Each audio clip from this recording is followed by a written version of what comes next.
So it's an all-out attack on the base. But before I get into that, apparently I made a grave error, and it seems like I keep making these errors, but mainly from last review. When I said that all the Macho Girls united, no, they didn't. I forgot the Chinese one. Yeah, someone in the comment section from last week's video said, you forgot the Chinese one. And you're like, you know what, I did. Because you forget she don't make any appearance whatsoever, and this show is almost over with. And the fact that she didn't make an appearance yet is like, when she's gonna come in. I'd rather reread the manga to see just in case she does make an appearance, and I don't recall her making an appearance yet. So what's up with that? I don't know. But until then, no Chinese girls. So not all of them have reunite just yet. Now without that, let's get into the review. Okay, where was I? Yes.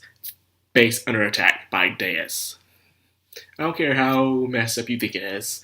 Something about watching a bunch of cute creatures killing off humans is just hilarious to me. It really is. I've seen this tactic before in other shows and video games where just cute little creatures, stuffed animals, and fluffs of clouds just killing off humans in the most brutalist ways. It's I know I have a sick twist of humor, but despite that, it's freaking hilarious. And it's ironic, you know. You expect something that cute to be so ferocious and dangerous. Yeah, that's just how it is, man. The Deus is something you don't want to come in contact with. Especially if you don't have any magical weapons, you stand no chance against the Deus, man. You're screwed. Might as well run. Might as well freaking run. And the strategy that was planned out was pretty smart. It was dividing the forces and attacking them when they least suspected. Of course, they were probably expecting an attack. Is the reason why it was the meeting with Tabria. But despite that, it was in vain because they probably didn't have too much resources that they need to handle that much forces. Because as you can clearly see, they're already running out of ammo and other stuff. And not just magical shells, but also regular shells as well. They're losing ground on all fronts. They were keeping it up good at first, but the enemies just keep coming. As you can see, the enemy had all an army of Deus, way more than that was down in the base of the good guys. So because of that, they were outnumbered. And of course, they were low on resources. This is one of the reasons why a lot of battles were lost and won in many times in history. So Civil War, World War II, is who can outlast who. It can be due to starvation, lack of resources, lack of power, motivation, all that stuff matters when it comes to the battlefield. And what's happening right now is that they're losing right now. And it's because the Deus are outnumbering them. They probably need less than what the actual humans do. And plus, not all their power front was out there. You know, you only had really just Tamara up there, and Maya was out in the city trying to defend all the Deus out there. So there's that, and of course, War Norse and Rapture were deep inside a base to protect Tiberia, which was a stupid idea to leave. Both of them didn't need to go. Both of them didn't need to go. Somebody should stay there. Someone should make a decoy, something. They could have hit her in a better place. Unless they had a tracking device. I've been yelling a lot lately in the videos. Anyways, it was just, the majority of the time, it was just us seeing the battles of the other soldiers versus the Deus, seeing how much their effort they're putting into it, just fighting each other. And then we had some parts going outside of town with Nozomi and Sayako. Sayako is a supporting character, but I think she's probably a good supporting character, you know? She's a girl who wants to change. She doesn't want to be the girl that just runs off her own, thinks about herself, but try to help somebody at least. Be useful to someone in her life, and I guess that's what she wants to be. She saw Asuka save her, but not knowing it was Asuka. That motivated her to want to become brave. Try to be useful to someone, at least a little bit, as much as she can. She knows she can do so little in these kind of situations, but she wants to do what she can do at least in those situations. So whether it's to help out a friend run away, or even to help out a soldier, which was Mia, who was going to get sneak attacked if it wasn't for Sayako saying something. So the little things do matter, you know? You don't have to do anything humongous or heroic, to be a hero. You just gotta do the little things, you know. If you see someone that needs help, help them out. You see someone that needs a hand, give it to them. You know, it doesn't have to be a major thing. Because sometimes the little things pay more than the big things do. They really do. So good job for Sayako, you know. And now let's go back to the base. Asuka, you're not an interesting character. I'm sorry, but one of the main flaws with this series, and the reason why I guess not a lot of people watch it, is because the characters aren't that well developed.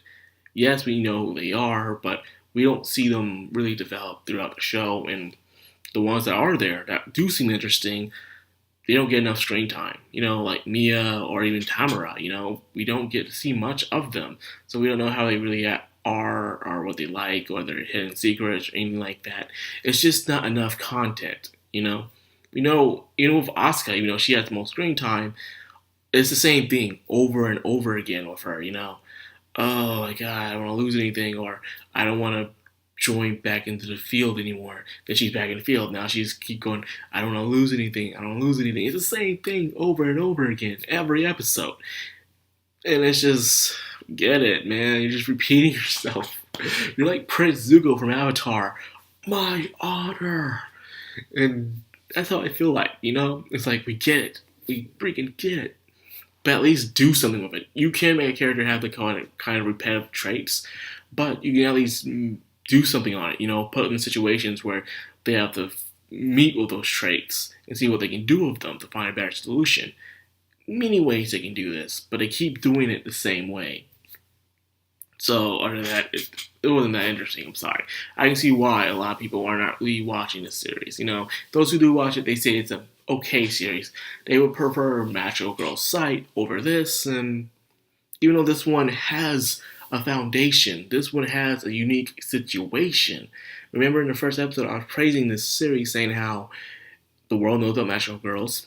They're used by the government. They're being trained, and they're fighting off with federal use.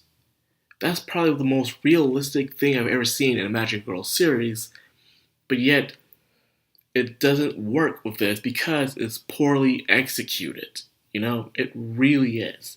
It's focusing its areas in the wrong places. Well, it's focusing its story in the wrong places. Because of that, it's being poorly executed. And it sucks. And that's why the show suffers because of it, you know? Because it keeps showing us the same repetitive stuff that we don't need to see, but see other things instead.